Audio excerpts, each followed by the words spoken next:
Unfortunately, the textbooks haven't been adequately changed, but there are changes going on. And we can say today there is, of course, no evidence of any Aryans coming in archaeologically. There's no archaeological record of them that's ever been produced. There's also no genetic record of them coming in. There's the continuity of the same populations.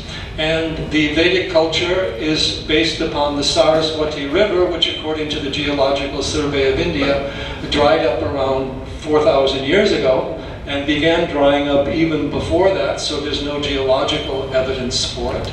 And Sanskrit is the most scientific language in the world today that people have honored, right? So how could that scientific Sanskrit, beautiful language be the product of nomadic hordes from Central Asia who no one's found in any case? It's the product of a great civilization, which is this whole Indus, Saraswati, or Vedic civilization. And it's also the teaching of the great rishis and yogis. There's no idea of this at all.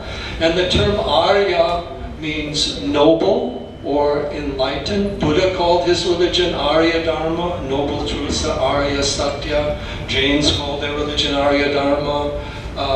It is not about this ethnicity and other things. And let me say very clearly, in understanding and interpreting the history of India and Vedic text, get rid of this poison brought in from the West of trying to read racial wars, of trying to read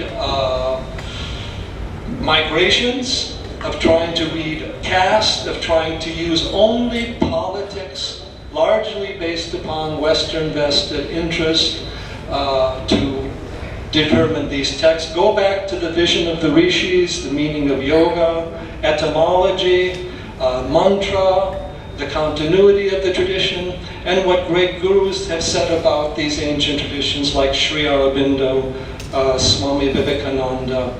If you're looking at your own history by the vision of someone who doesn't believe in your culture, your tradition, who doesn't give you any credit, who doesn't study your gurus, honor your pramanas, what are you going to get out of it? If I were to study America according to what certain communist influences would want me to see, what would I see? I would see their point of view.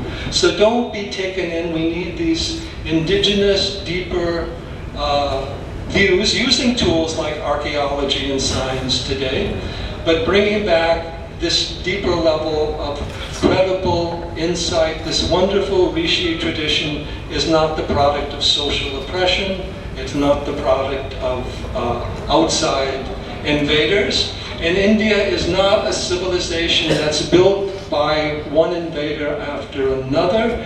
It has a continuity as a dharmic civilization going back 5,000 years, and no other country in the world can claim that today.